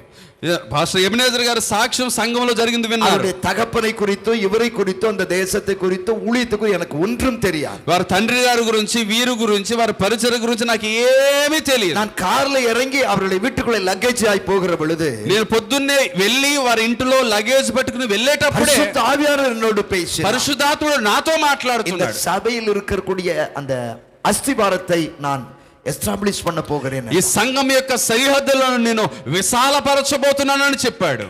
அது எனக்குள் மாத்திரம் தெரியும். అది నాలో మాత్రమే తెలుసు. யாரிடத்தில் சொல்லவும் இல்லை, விசாரிக்கவும் இல்லை. నేను ఎవరికి చెప్పలేదు, ఎవరిని అడగలేదు. ஆனா ஞாயிற்றுக்கிழமை ஆராதனை வசனத்தின் மூலமாய் கர்த்தர் பேசி, అయితే ఆదివారం ఆరాధనలో వాక్యం ద్వారా మాట్లాడుతూ ஜனத்துடைய பலவீனத்தின் கட்டுகளை முறித்து, సంఘం యొక్క బలహీన యొక్క కట్లన్నిటిని తెంచి ஆவிக்குரிய மாற்றங்கள் அந்த சபைக்குள்ளே வந்த பொழுது, ఆత్మ సంబంధమైన మార్పు సంఘంలోనికి వచ్చినప్పుడు, நெடுநாளாய் கட்டப்படாமல் கிடந்த கட்டடத்திற்கு ఇంతవరకు కట్టబడకుండా ఉన్నటువంటి ఆ కట్టడానికి ஒரு மனிதனை கொண்டு உதவியை ஆண்டவர் அனுப்பினார். దేవుడు ఒక మనిషి ద్వారా సహాయాన్ని పంపించాడు. இன்ஜினியருக்கு 1 லட்சம் ரூபாய் கொடுக்க வேண்டும். నువ్వు సంఘానికి 1 లక్ష రూపాయలు ఇవ్వాలి. ஆனால் பாஸ்டரிடத்தில் ஒன்றும் இல்லை. అయితే సేవకుల దగ్గర ఏమీ లేదు. காலையிலே ஒரு சகோதரன் போன் பண்ணினார். ఉదయమే సహోదరులు ఫోన్ చేశారు. அவர் எப்படிப்பட்டவர் தெரியுமா? ఆయన ఎలాంటివారో తెలుసా? 30 ஆண்டுகளாய் பாஸ்டரோடு கூட பிரயாணமாகிறவர். 30 సంవత్సరాలుగా విశ్వాసిగా ఉన్నాడు. 100 రూపాய்க்கு மேல 101 ரூபாய் கொடுக்கவே மாட்டார். 100 రూపాయలకు మీద 101 రూపాయి కూడా ఏ రోజు ఇవ్వలేదు. அவர் இருதயத்தில் கர்த்தர் 1 லட்சம் ரூபாய் கொடுக்க கர்த்தர் சகாயம் பண்ணினார். దేవుడు అతని హృదయములో 1,00,000 రూపాయలు ఇవ్వడానికి దేవుడే సహాయం చేశాడు. கர்த்தர் உங்களுக்கு சகாயம் பண்ணுவார். దేవుడే సహాయం చేస్తాడు. నీకు எங்கிருந்து வரும் என்று தெரியாது, ఎక్కడి నుంచి వస్తుందో తెలియదు, யார் மூலம் வரும் என்று தெரியாது, ఎవరి ద్వారా వస్తుందో తెలియదు. ஆனால் உங்களுக்கு தேவன் சகாயம் பண்ணுவார். అయితే దేవుడు నీకు సహాయము చేస్తాడు. அது உன் விவாக காரியமாய் இருக்கலாம், అది వివాహమై ఉండొచ్చు, அல்லது உங்களுடைய பிசினஸ் காரியமாய் అది இருக்கலாம், నీ వ్యాపారమై ఉండొచ్చు, பிள்ளைகளுடைய ஸ்கூல் காலேஜ் விஷயமாய் నీ இருக்கலாம், పిల్లల స్కూలు కాలేజీ విషయమై ఉండొచ్చు, சபை கட்டுகிற காரியமாய் இருக்கலாம், సంఘం కట్టుడు విషయమై ఉండొచ్చు, சொந்த வீடு கட்டுகிற காரியமாய் సొంత இருக்கலாம், ఇల్లు కట్టుకోవడం విషయమై அல்லது வாகனம் வாங்குற காரியமாய் ఒక இருக்கலாம், బండి తీసుకోవడం అయి ఉండొచ్చు, அல்லது உன் பலவீனத்தின் நிமித்தமாய் மெடிக்கல் பில்லாய் இருக்கலாம். ఒకవేళ నీ అనారోగ్యాన్ని బట్టి హాస్పిటల్ ఖర్చులై ఉండొచ్చు. தேவன் சகாயம் பண்ணுகிறவர், దేవుడు సహాయము చేసేవాడు. அவர் அநாதைகளுக்கு அவர் సహాయం பண்ணுகிறவராய் ఆయన இருக்கிறார். తండ్రి లేని వారికి అనాథలకు సహాయం చేసేవాడు. ஏசாயா 41:10 சொல்லுகிறது, యెషయా 41:10 చెప్తుంది, நான் உன் வலது கரத்தை பிடித்திருக்கிறேன், నేను నీ కుడి చేయి పట్టుకున్నాను, நீ பயப்படாதே, నీవు భయపడవద్దు, கலங்க வேண்டாம், నీవు దిగులు చెందకు, நான் உனக்கு సహాయం பண்ணுவேன், నేను నీకు సహాయము చేస్తాను, நான் உனக்கு సహాయం பண்ணுவேன். నేను నీకు సహాయము చేస్తాను. హల్లెలూయా, హల్లెలూయా. அவர் உங்களுக்கு சகாயம் பண்ணுகிறவர். నీకు సహాయకుడు ఆయనే. சில ஆண்டுகளுக்கு முன்பு కొన్ని సంవత్సరాల క్రితం நான் கம்மம் பகுதியிலே கர்த்தருடைய ஊழியத்திற்காய் வந்திருந்தேன். ఖమ్మం ప్రాంతానికి దేవుని పరిచర్య కొరకు அந்த వచ్చాను. ஊழியத்தை முடித்துவிட்டு పరిచర్య ముగించి எனக்கு 8:45 மணிக்கு எனக்கு சென்னைக்கு ட்ரெயின். 8:45 గంటలకి నాకు చెన్నైకి ట్రైన్ ఉంది. நாங்கள் காலையில 7:30 மணிக்கெல்லாம் பிரயாணம் ஆயாச்சு. నేను 7:30 కల్లా నేను బయలుదేరాను. டிராபிக் ஹெவியா இருந்ததினால అక్కడ ట్రాఫిక్ అంతరాయం ఎక్కువగా ఉండడం వల్ల நாங்கள் சரியான நேரத்திலே போக முடியவில்லை. సమయానికి నేను వెళ్ళలేకపోయాను. ரயில்வே ஸ்டேஷன் பக்கம் வந்து விட்டோம். రైల్వే స్టేషన్ పక్కకు వచ్చేసాం. நான் லக்கேஜ் எடுத்துட்டு ஓடுவதற்கு முன்பாக నేను లగేజ్ పెట్టుకుని పరిగెట్టడానికి ముందు பின்னால இருக்கக்கூடிய கார்டு அந்த கிரீன் சிக்னல் காட்டுகிறார். వెనకాల ఉన్నటువంటి గార్డ్ గారు గ్రీన్ సిగ్నల్ ఇచ్చేశారు. அது எனக்கு சிக்னல் கொடுத்த மாதிரி எனக்கு இருந்தது. అది నాకే సిగ్నల్ ఇచ్చినట్లు అనిపించింది. அது ட்ரெயின் மூவ் ஆகி போய்விட்டது. ట్రైన్ ప్రారంభమై மிகுந்த துக்கம் எனக்குள்ளே. చాలా దుఃఖం వచ్చింది. என்னால் மறுநாள் ஒரு மீட்டிங்ல நான் பேச வேண்டும். తర్వాత రోజు నేను వేరే చోట మీటింగ్ లో మాట్లాడాలి. 2 நாட்கள் 3 நாட்களுக்கு எந்த ட்ரெயினும் கிடையாது. మళ్ళీ 2 రోజులు 3 రోజుల దాకా ఎలాంటి ట్రైన్ அந்த లేదు. మార్గத்துல எந்த ட்ரெயினும் இல்லை. ఆ మార్గంలో ఎలాంటి ట్రైన్ లేదు. மிகுந்த பாரம் எனக்குள்ளே. నా హృదయంలో చాలా భారం. அப்பொழுது என்னை அழைத்து சென்ற அந்த தம்பி பாஸ்டர் அவர்களுக்கு ஃபோன் பண்ணினார். అప్పుడు నన్ను స్టేషన్ లో దించడానికి వచ్చిన తమ్ముడు పాస్టర్ గారికి ఫోన్ చేశాడు. அவருடைய பேர் டேவிட் பால். ఆయన పేరు డేవిడ్ పాల్. அவர் சொன்னார், அண்ணன் பரவாயில்லை, நீங்கள் வந்து விடுங்கள், நாளைக்கு நான் பிரயாணம் பண்ணலாம். బ్రదర్ అన్నగా మీరు వచ్చేయండి, రేపు మనం ప్రయాణం చేద్దామని చెప్పారు. என்றால் அங்க வந்து ஒரு ஸ்கூல் ஆஃப் டுனாமிஸ் மாதிரி ஒரு 40 டேஸ் மீட்டிங், அதாவது బైబిల్ కాలేజ్ நடந்து கொண்டிருக்கு. 40 రోజులు డినామిస్ మాదిరి 40 రోజులు ట్రైనింగ్ జరుగుతుంది. என்னுடைய டீச்சிங் முடிந்து விட்டது. నేను నా బోధన ముగిసిపోయింది. மதுரையில இருந்து இன்னொரு பாஸ்டர் வந்திருக்கிறார். మధురై నుంచి ఇంకో పాస్టర్ గారు அவர் எனக்கு தெரிந்ததானவர். ఆ వారు కూడా నాకు తెలుసు. அவரும் கூட சொன்னார், వారు కూడా చెప్పారు, பிரதர் நீங்க வந்துருங்க, நாம் ஒரு இடத்துல ஸ்டே பண்ணலாம். బ్రదర్ మీరు వచ్చేయండి, మన ఇద్దరం కలిసి ఒకే చోట ఉందాం. ஆனால் எனக்கு இருதயம் முழுவதும் ஒரே துக்கம். అయితే హృదయం నిండా ఒకటే దుఃఖం. எதற்காக 5 நிமிஷம் லேட் ஆனது? ఎందుకంటే 5 నిమిషాలు లేట్ అయినందుకు ஆண்டவரோடு கூட நான் போராடி கொண்டே இருக்கிறேன். నేను దేవుడితో పోరాడుతూ ఉన్నాను. இரவுல ஒரு 11 மணி இருக்கும். ఇంచుమించు రాత్రి 11 అవ్వొచ్చు. ஆவியானவர் சொன்னார், పరిశుద్ధాత్ముడు చెప్పాడు, அந்த ஊழியக்காரரை பற்றி சொல்லி நீ அவரிடத்துல போய் இந்த காரியத்தை நீ பேச வேண்டும். ఒక దైవ సేవకుల గురించి చెప్పి ఆయన దగ్గరికి వెళ్ళి ఈ విషయాలు మాట్లాడని పరిశుద్ధాత్ముడు చెప్పాడు. அவர் ஜெபம் பண்ணி கொண்டிருக்கிறார். వారు ప్రార్థన చేసుకుంటున్నారు. அவருடைய ஆபீஸ் ரூம் கதவை தட்டினேன். నేను వెళ్ళి వారి ఆఫీస్ రూమ్ తలుపు కొట్టాను. அவர் திறந்த, அண்ணா என்ன என்று கேட்டார். వారు వచ్చి ఏంటి అని అడిగారు. பிரதர் உங்களோடு கூட ஒரு 10 நிமிஷம் பேச வேண்டும். బ్రదర్ మీతో 10 నిమిషాలు మాట్లాడాలని చెప్పాను என்று தேவன் அவருக்கு சொன்னவைகளை சொல்ல ஆரம்பித்தார். దేవుడు వారితో చెప్పమన్న విషయాలు నేను చెప్పడం ప్రారంభించాను. அவர்கள் தங்கள் ஆலயத்துக்கு என்று ஒரு குறிப்பிட்ட பகுதியை அவர்கள் விலைக்கிரயமாய் வாங்கி இருக்கிறார்.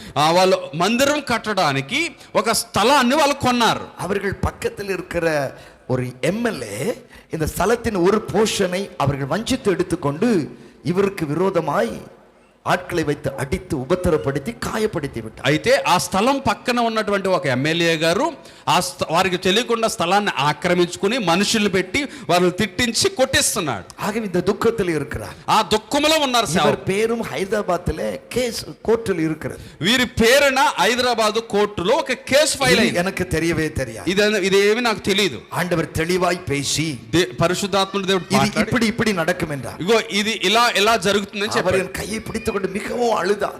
ఆయన చేయి పట్టుకుని చాలా ఏడ్చాడు. எனக்கு என் மனைவிக்கு தான் இது தெரியும், నాకు నా భార్యకే తెలుసు. ஆனா எப்படி ஆண்டவர் உங்களை பயன்படுத்தினார், అయితే దేవుడు ఎలా వాడుకుంటున్నాడు మిమ్మల్ని. அவரோடு கூட 1:30 மணி వரையிலும் பேசி వారితో 1 గంట వరకు మాట్లాడి ஜெபித்து நான் வந்து விட்டேன். ప్రార్థన చేసి వచ్చేసాను. அவர் ½ an hourக்கு பின்பு என்னை கூப்பிட்டு சொன்னார். తిరిగి అరగంట తర్వాత నాకు ఆయన పిలిచి, அண்ணன் தேவன் ஒரு காரியத்தை உங்களுக்கு செய்ய சொல்லுகிறார். అయితే అన్నగారు దేవుడు మీకు ఒక పని చేయమని నాతో చెప్తున్నాడు. காலையில் உங்களை பார்க்கிறார். ఉదయం చూస్తాను. 6:30 மணிக்கெல்லாம் வந்து அவர் கதவை தட்டி 6:30 కల్లా నా దగ్గరికి వచ్చి ஒரு சின்ன கவர் என் கையில கொடுத்தார். ఒక కవర్ నా చేతికి ఇచ్చారు. கொடுத்து விட்டு அவர் சொன்னார், ఆయన చెప్పారు, இந்த தேவை உங்களுடைய குமாரனுக்கு, இந்த தேவை మీ కుమారులకి ఇది అవసరం.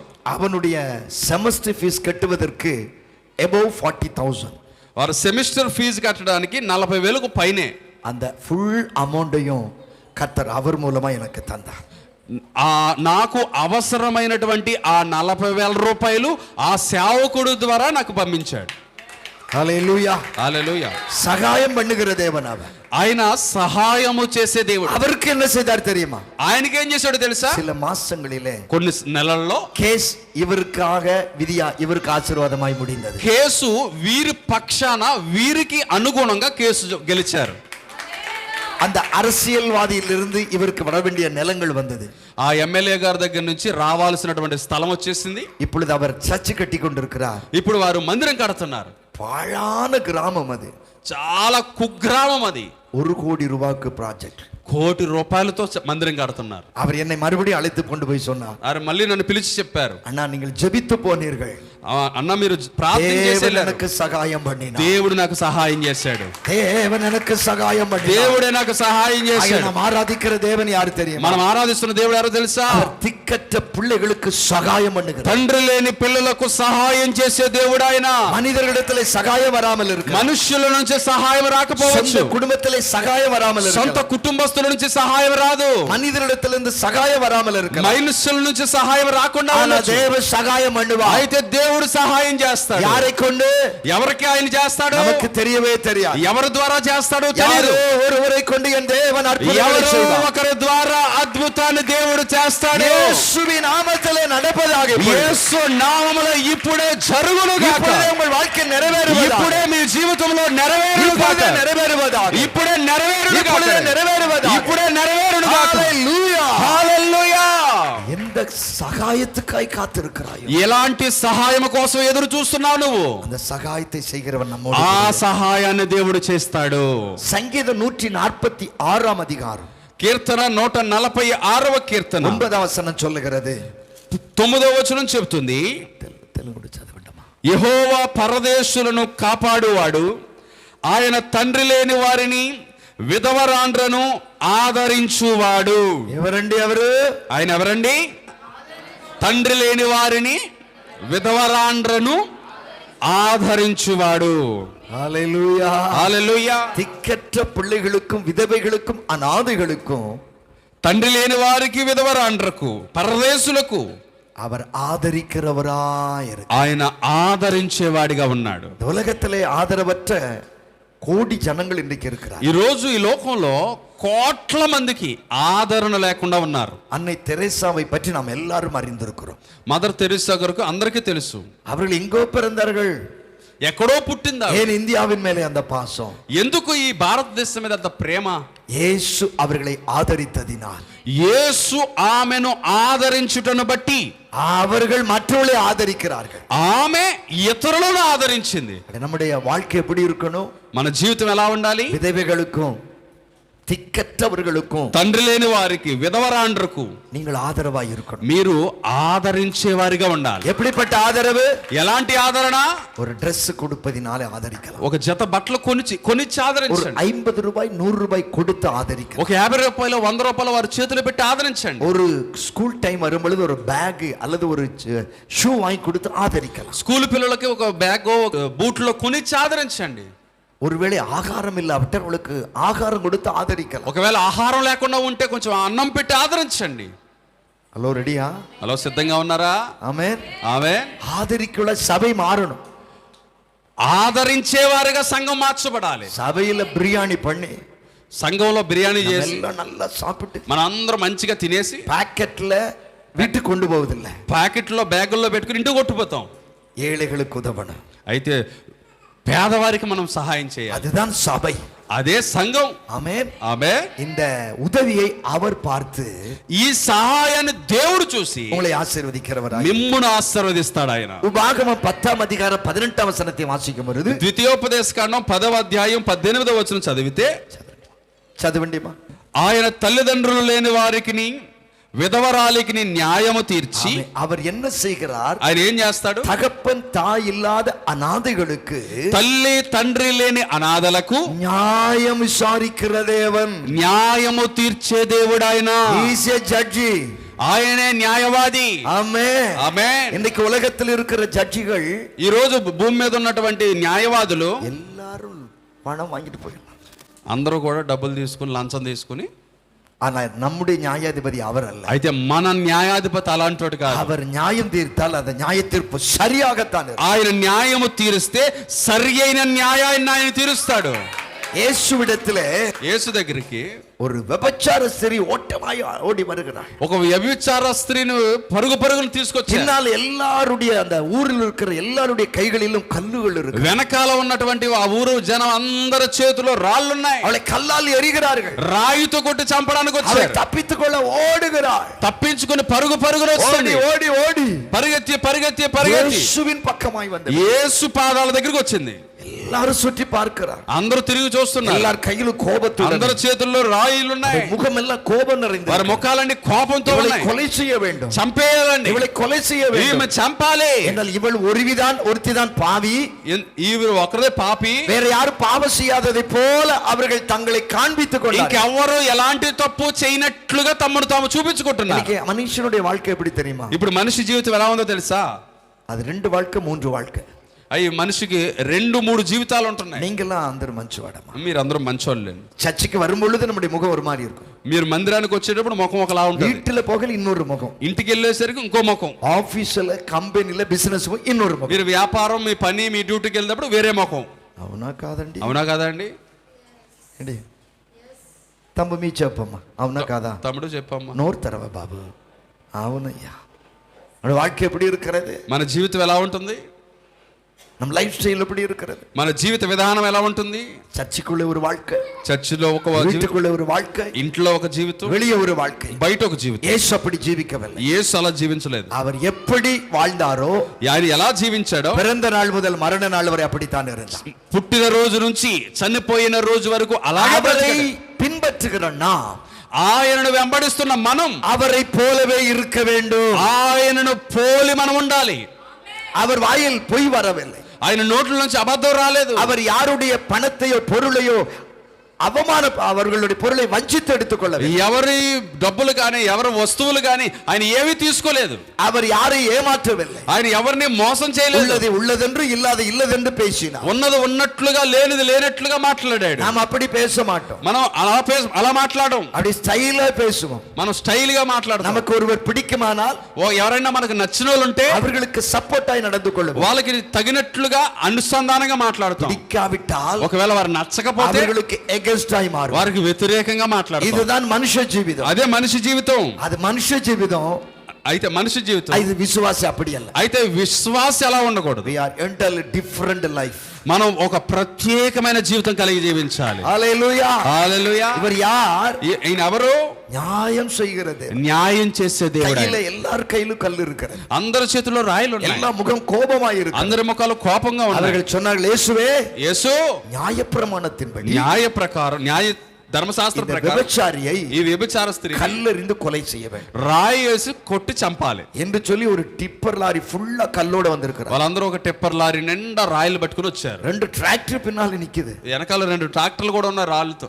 பின்னால எதிர்பக்கம் கொலை செய்ய நிற்கிறார். అందరూ కూడా కొట్టడానికి సిద్ధంగా ఉన్నారు. இயேசு தலை குனிந்து యేసు తల వంచుకుని அங்கே எழுதினார் என்று எழுதியிருக்கிறார். అక్కడ ఏదో రాసుకుంటున్నారని రాయబడింది. முதலில் எழுதினார்.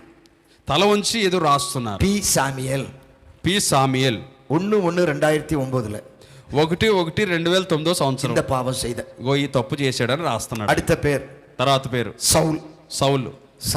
సౌలు. அக்டோபர் 3ஆம் தேதி 3వ తేదీ 2023 வருஷம் 2023 யாரையோ தொங்கத்தனம் చేశారు. ఎవరితో దొంగతనం చేశాడు.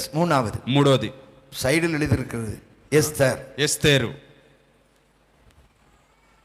హలో எல்லா பேரையும் ஆண்டு லிஸ்ட் எழுதிட்டார். అక్కడ ఉన్న వచ్చిన వాళ్ళందరి పేర్లు రాస్తున్నాడు ఆయన. బైక్ மேல வந்தவங்க, బైక్ మీద వచ్చిన என்னுடைய கற்பனை, బైక్ மேல வந்தவங்க, నేను అనుకుంటున్నాను బైక్ మీద వచ్చినాడు. ஆட்டோ மேல வந்தவங்க, ఆటో మీద వచ్చిన వాళ్ళు, டிராக்டர் ஃபுல்லா கல்லு மட்டும் எடுத்துட்டு வந்தவங்க, ట్రాక్టర్ నిండా రాళ్ళు పట్టుకుని వచ్చిన వాళ్ళు, டிப்பர் லாரி முழுவதும், టిప్పర్ నాలి నిండా వచ్చిన వాళ్ళు, எல்லாருடைய பேரை எழுதினார். అందరి పేర్లు రాశాడు. யார் என்னென்ன தப்பு பண்ணினார், ఎవరు ఏ తప్పు చేశారు, என்னென்ன பாவம் செய்தார், ఎలాంటి పాపం யாரை చేశారు, ஏமாற்றினார்கள், ఎవరిని మోసం చేశారు, வஞ்சித்தார்கள், ఎవరిని వంచారు, யாரிடத்திலுடைய பணத்தை பொருளை எடுத்துக்கொண்டார்கள், ఎవరి దగ్గర నుంచి ధనాన్ని వస్తువులను దొంగిలించారు, எல்லா லிஸ்டும் அவரிடத்தில் இருக்கிறது. అన్ని రాసేశారు. చేశారు. சகோதரனே, సహోదరులారా, வாலிப சகோதரியே, యవన సహోదరి, கர்த்தருடைய ஊழியக்காரனே, கர்த்தருடைய பிள்ளையே, దేవుని సేవకులారా, దేవుని పిల్లలారా, நீங்களும் நானும் தப்பித்துக் கொள்ள முடியாது. నీవు నేను తప్పించుకోవడం కుదరదు.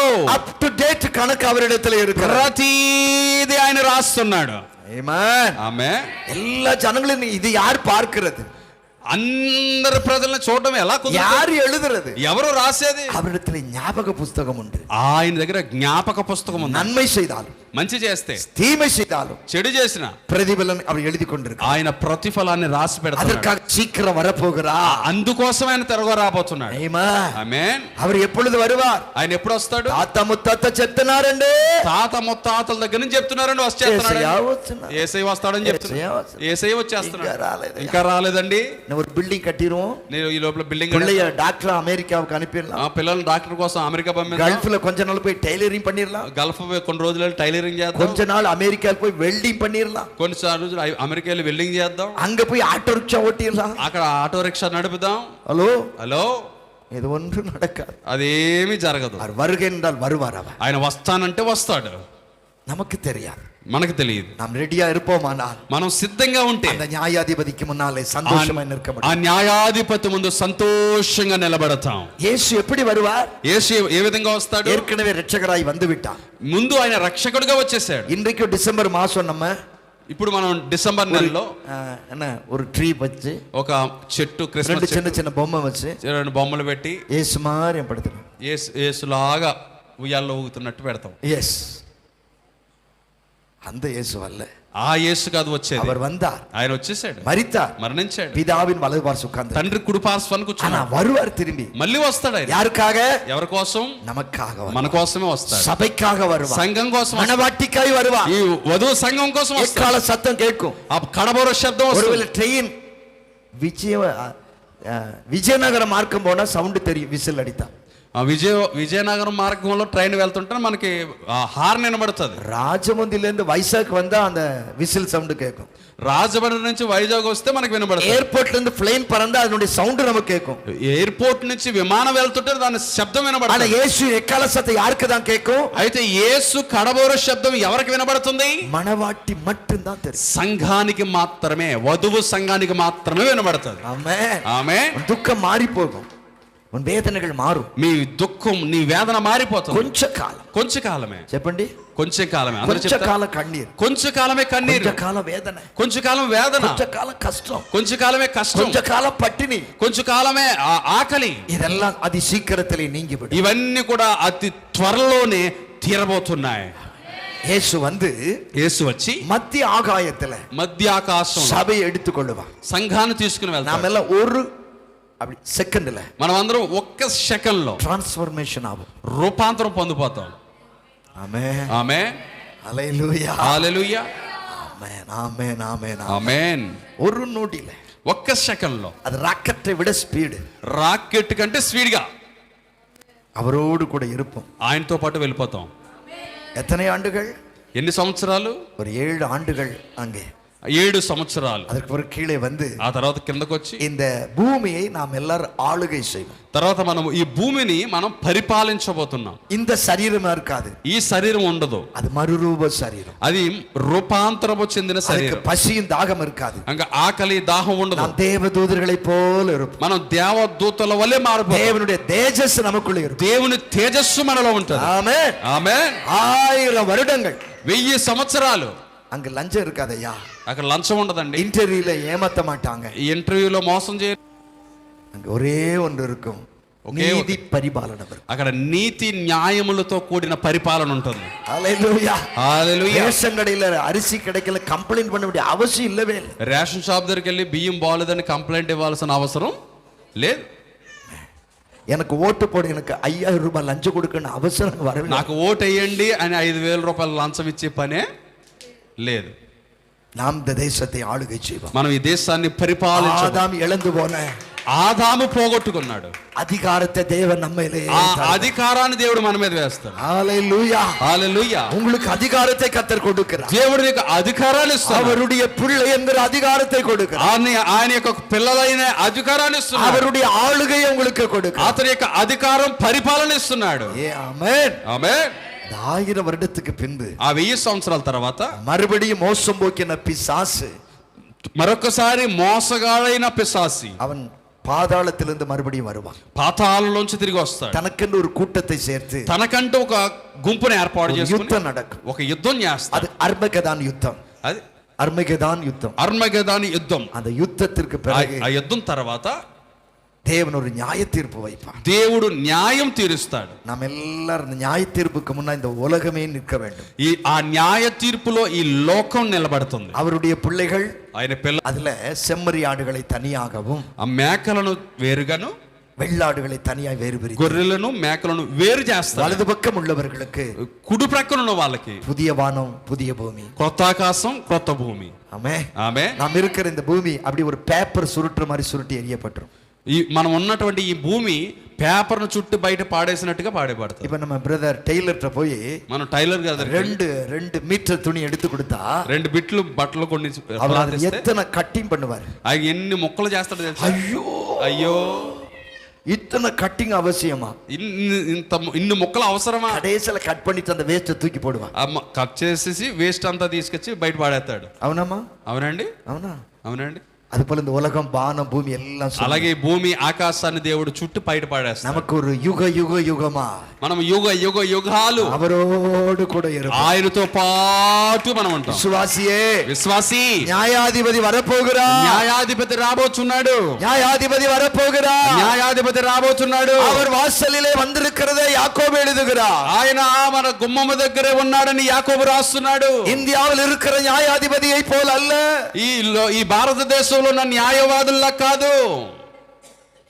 இந்த டிஸ்ட்ரிக்ட் கோர்ட், ఈ జిల్లా కోర్ట్, சுப்ரீம் கோர்ட், ஹைகோர்ட் போல இருக்காது. హైకోర్టు, సుప్రీం కోర్టు లా ఉండదు. அவர் ஒரே ஒரு న్యాయాధిపతి. అక్కడ ఒకే ఒక న్యాయాధిపతి. ஹalleluya, హల్లెలూయా. இன்னைக்கு வந்திருக்கிற சிலருக்குள்ள நியாயம் பேசுவதற்கும் சொல்லுவதற்கும் யாரும் உங்களுக்கு உதவி இல்லை. ఇక్కడ కూర్చున్నటువంటి కొంతమందికి వారి తరపున మాట్లాడడానికి, సహాయం చేయడానికి, న్యాయం తీర్చడానికి ఎవరు లేరు. உன் தகப்பனுடைய உன் தாயுடைய சொத்துக்கள் உன் பட்சத்திலே வர வேண்டியது நியாயத்தின்படி. ஆனால் உன் சகோதர சகோதரிகள் சேர்ந்து உனக்கு நியாயம் செய்யாமல் மோசம் போக்கிக் கொண்டிருக்கிறார்கள். నీ తండ్రి తరపు నుంచి, నీ తల్లి తరపు నుంచి నీకు రావాల్సిన సొత్తులు రాకుండా కొంతమంది అడ్డగించి మిమ్మల్ని మోసం చేయాలని చూస్తున్నారు. ஆனா தேவன் உனக்கு நியாயம் செய்வார். అయితే దేవుడు నీకు న్యాయం చేస్తాడు. புருஷன் பக்கம் இருந்து நியாயம் வராமல் இருக்கலாம். ఒకవేళ నీ పురుషుడు ద్వారా, నీ భర్త ద్వారా న్యాయం లేకపోవచ్చు. புருஷன் குடும்பத்தில் நியாயம் வராமல் இருக்கலாம். ఒకవేళ భర్త నీ కుటుంబానికి న్యాయం చేయకుండా ఉండొచ్చు. நிமித்தம் உனக்கு நியாயம் வராமல் இருக்கலாம். ఒకవేళ భార్యను బట్టి న్యాయం లేకుండా ఉండొచ్చు. தேவனுடைய நியாயத்தை செய்வார். అయితే దేవుడే నీకు న్యాయం చేస్తాడు. வேலை இடத்தில் உனக்கு நியாயம் வரும். నీవు పని చేస్తున్న చోట నీకు న్యాయం వస్తుంది. உன் வியாபாரத்திலே உனக்கு ஒரு நியாயத்தை தேவன் నీ వ్యాపారంలో నీకు న్యాయం కలుగుతుంది. இதுவரையிலும் ஏற்படாத அநீதிகளை கர்த்தர் எடுத்து போட்டு நியாயத்தை நிலைநிறுத்த போகிறார். నీకు వ్యతిరేకంగా వస్తున్న అన్యాయాన్ని అంతటిని తీసివేసి దేవుడు న్యాయాన్ని స్థాపించబోతున్నాడు. எல்லாவற்றுக்கும் மேலாக వీటన్నిటికీ మించి ஒரு అపవాది இருக்கிறான். ఒక అపవాది ఉన్నాడు. அவன் என்ன செய்வான்? వాడు ఏం చేస్తాడు? எப்பொழுது குற்றம் சாட்டுவான். ఎప్పుడు కూడా నీ మీద కుట్ర వేస్తా எப்பொழுது ఉంటాడు. குற்றம் சாட்டுவான். ఎప్పుడు కూడా నీ మీద అబద్ధాలు వేస్తా ఉంటాడు. பரலோகத்துக்கே போய் పరలోకానికే వెళ్ళి காலையில் ஆண்டவர் அட்டெண்டன்ஸ் எடுக்கிறார். దేవుడు ఉదయాన్నే దేవుడు అటెండెన్స్ చేసుకుంటున్నాడు. அப்பொழுது கூட ஒருத்தன் வந்து அப்படியே நிக்கிறான். అప్పుడే కూడా వచ్చి నిలబడ్డాడు. இது கேபிரியலுக்கு தெரியாது, అది గాబ్రియలుకు తెలియదు, మికాయేలుకు తెలియదు, మికాయేలుకు తెలియదు, யாருக்கும் தெரியாது, ఎవరికి తెలియదు. கூடால ஒருவன் வந்து நிக்கிறான். కూడా వచ్చి నిలబడ్డాడు. அப்ப தேவனுக்கு தெரிந்தது. అది దేవుడికి తెలుసు. கேட்கிறார், சாத்தானே, అడుగుతున్నాడు, సాతాన్ எங்க இருந்து வருகிறாய்? ఎక్కడి నుంచి వస్తున్నావు? யோபு மேலே கண் வைத்தாயா? யோபு మీద కన్నేసావా? யார் உங்கள் மேல கண் வைத்தாலும், உங்களுக்கு கடிதம் எழுதினாலும், உங்களுக்கு செய்வனை ஏவல் பண்ணினாலும் காண்கிற 2 கண்களை கர்த்தர் உனக்காய் வைத்தார். ఒకవేళ నీకు వ్యతిరేకంగా ఎవరు ఏం చేస్తున్నా, నీకు వ్యతిరేకంగా ఎవరు ఎలాంటి లెటర్ రాస్తున్నా, వాటన్నిటిని చూస్తున్న 2 కన్నులు దేవునికలు నీ వైపు చూస్తున్నాయి. ఆమేన్, ఆమేన్. அவருடைய கண்களுக்கு பாதுகாப்பு இருக்கிறது. ఆయన కన్నులే నీకు కాపుదలగా ఉన్నాయి. அவருடைய கண்ணை மறைத்து எந்த சாத்தானாலும் ஒன்று செய்ய முடியாது. ఆయన కన్నులకు కనబడకుండా చేసే సాతాను ఏది లేదు. హల్లెలూయా, హల్లెలూయా. அவர் நம்மளை காக்கிற தேவன். ఆయన మనల్ని చూస్తున్న దేవుడు. அவர் நம்மளை காக்கிற தேவன். ఆయన మనల్ని చూచుచున్న దేవుడు. அம்மா, சில வருஷங்களுக்கு முன்னாலே, కొన్ని సంవత్సరాల క్రితం அந்த గ్యాస్ లీక్ ఆనదనాల, గ్యాస్ లీక్ అవడం వల్ల எத்தனை பேர் மரித்தார்கள், ఎంతో మంది చనిపోయారు. అవునా కదా? అవునా కదా? எத்தனை இன்னும் பலவீனத்துல, ఇంకా బలహీనంగా ఉన్నారు. நம்முடைய சர்ச்சில் అయితే మన సంఘంలో பக்கத்திலே இருந்தார்கள். పక్కనే ఉన్నారు. అవునా? అవునా అండి? அல்லேலூயா. హల్లెలూయా. பாஸ்டர் வீட்டில் பெட்ரூம் அடைச்சி ஃப்ளாட் எல்லாம் காலியாக வெளியில் போயிட்டாங்க. போலீஸ் வந்து தட்டினாலும் இவங்களுக்கு தெரியாது. ఆ పాస్టర్ గారు ఫుల్గా డోర్లు వేసేసుకున్నారు, అందరూ బయటకు పారిపోయారు, పోలీసులు వచ్చినా ఎవరు తీయట్లేరు. ஆனால் அவரையும் காப்பாற்றி వారిని కాపాడు, சபை முழுவதும் விசுவாசிகளையும் సంఘంలో ఉన్న విశ్వాసులందరినీ కాపాడు செய்யற ஒரு தேவன் நமக்காக కాపాడిన దేవుడు మన కోసం ఉన్నాడు. ஹalleluya, హల్లెలూయా, ஹalleluya, హల్లెలూయా, ஹalleluya. హల్లెలూయా. அவர் உங்களுக்கு நியாயம் செய்ய போகிறார். ఆయన మన కోసం న్యాయం చేయబోతున్నాడు. நியாயம் மட்டுமா செய்வார்? న్యాయం మాత్రమేనా? ஆகாரம் இல்ல அவர்களுக்கு ஆகாரத்தை கொடுத்து, ఆహారం లేని వారికి ఆహారం ఇచ్చి, வஸ்திரம் இல்லாதவர்களுக்கு தேவன் வஸ்திரம் கொடுக்கிறார். బట్టలు లేని వారికి ఆయన బట్టలు ఇస్తాడు. ஆமென், ఆమేన్. அந்த தேவன் யார்? ఆ దేవుడు ఎవరు? அவர் உங்களை திக்கற்றோளாய் விடுவதில்லை. ఆయన మనల్ని అనాథలుగా వదలడు. அவர் உங்களை ஒருவரையும் அவர் விட மாட்டார். ఆయన మనల్ని ఎవరిని విడిచిపెట్టడు. இந்த வார்த்தையின் 5 அர்த்தங்கள் உங்களுக்கு நான் சொன்னேன். ఈ మాటల్లో 5 అర్థాలు మీకు చెప్పాను. 5 காரியத்தை 5 நாள் மீட்டிங்ல பேச முடியும். 5 అర్థాలను 5 రోజులు మీటింగ్ మాట్లాడొచ్చు. அதனால அதெல்லாம் இப்ப பேச விரும்பவில்லை. అయితే అదంతా నేను ఇప్పుడు మాట్లాడదలుచుకోలేదు. முடிக்க விரும்புகிறேன். నేను ముగించబోతున్నాను. ஆண்டவர் உங்களை பார்த்து சொன்னார், దేవుడు మిమ్మల్ని చూసి చెప్తున్నాడు, உன்னை அநாதையாய் விட மாட்டேன், మిమ్మల్ని అనాథులుగా உன்னை విడిచిపెట్టను, ஆதரவற்றவனாய் விட மாட்டேன், మిమ్మల్ని ఆదరణ లేని వారికి உன்னை విడిచిపెట్టను, தனிமையாய் விட மாட்டேன், మిమ్మల్ని ఒంటరిగా విడిచిపెట్టను, நீ உன்னை வெறுமையாய் விட மாட்டேன், నేను వట్టి చేతులతో విడిచిపెట్టను, உன் வாழ்க்கையை அணைந்து போக விட மாட்டேன். నీ జీవితాన్ని ముగిసిపోయేలా చేయను.